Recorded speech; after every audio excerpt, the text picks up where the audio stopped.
ಅನ್ನದಾತ. ಅನ್ನದಾತ ಅಂದರೆ ನಮಗೆ ಹಸಿವಾದಾಗ ಅನ್ನ ನೀಡುವ ನಮ್ಮ ದೇಶದ ಬೆನ್ನೆಲುಬು ರೈತ.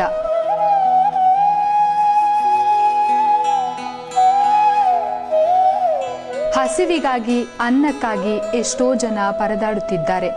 ಅಂತಹ ಆಹಾರವನ್ನ ಕೆಲವರು ವ್ಯರ್ಥ ಮಾಡುತ್ತಿದ್ದಾರೆ. ಅಕ್ಕಿ ಆಗಬೇಕಾದ್ರೆ ರೈತ ಎಷ್ಟೋ ಕಷ್ಟಪಡುತ್ತಾನೆ, ಎಷ್ಟೋ ಶ್ರಮ ಪಡುತ್ತಾನೆ.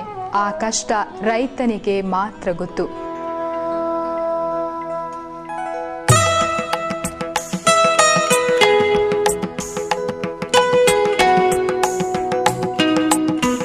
ಕೆಲಸಕ್ಕೆ ಸರಿ ಜನ ಸಿಗಲ್ಲ. ಸಿಕ್ಕಿದ್ರು ಅವರು ಹೇಳಿದಷ್ಟು ವೇತನ ಕೊಡಬೇಕು. ಅದರಲ್ಲಿ ಆದ ಬೆಳೆ ಅದಕ್ಕೆ ಮಾಡಿದ ಖರ್ಚಿನಷ್ಟು ಆಗುವುದಿಲ್ಲ. ಅಕ್ಕಿ ಆಗಬೇಕಾದ್ರೆ ರೈತ 5-6 ತಿಂಗಳು ಸತತ ಕಷ್ಟಪಡುತ್ತಾನೆ. ಇದರಿಂದ ನಷ್ಟವೇ ಹೊರತು ಲಾಭ ಇಲ್ಲ. ನಮ್ಮಲ್ಲಿ ಹಣ, ಆಸ್ತಿ, ಸಿರಿ, ಸಂಪತ್ತು ಎಷ್ಟು ಇದ್ದರೂ ಹಸಿವಾದಾಗ ನಮಗೆ ಬೇಕು ಅನ್ನವೇ. ಅನ್ನ ಅಂದ್ರೆ ಅನ್ನಪೂರ್ಣೇಶ್ವರಿ ಎಂಬ ನಂಬಿಕೆ ಇದೆ. ಈಗಿನ ಯುವ ಜನಾಂಗ ಕೃಷಿ ಕಡೆ ಗಮನ ಹರಿಸದೆ ಬೇರೆ ಕೆಲಸಕ್ಕೆ ತೆರಳುತ್ತಾರೆ. ಎಲ್ಲರೂ ವ್ಯವಸಾಯ, ಕೃಷಿ ಬೇಡವೇ ಬೇಡ ಅಂತಾರೆ. ಯಾರು ಕೃಷಿ ವ್ಯವಸಾಯ ಮಾಡದಿದ್ದರೆ ನಮಗೆ ತಿನ್ನಲು ಆಹಾರವೇ ಇಲ್ಲದಂತಹ ಕಾಲ ಖಂಡಿತ ಬರುತ್ತದೆ.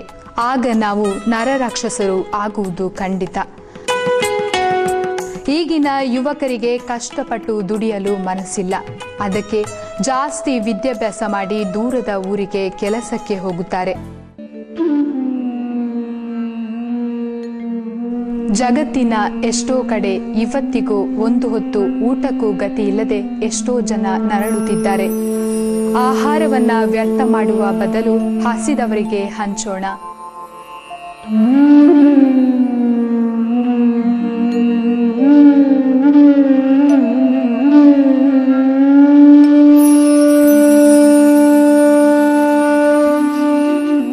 ನಾವೆಲ್ಲ ರೈತನೊಂದಿಗೆ ಕೈ ಜೋಡಿಸೋಣ. ಇವನ ಕಾಯಕದೊಂದಿಗೆ ಭಾಗಿಯಾಗೋಣ.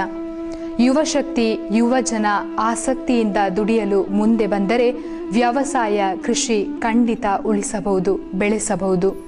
ಯಾಕೆಂದ್ರೆ ಕೈ ಕೆಸರಾದರೆ ಬಾಯಿ ಮೊಸರು ಎಂಬ ಗಾದೆ ಅಕ್ಷರಶಃ ಸತ್ಯ. ಜೈ ಕಿಸಾನ್. ರೈತ ನಮ್ಮೆಲ್ಲರ ಅನ್ನದಾತ.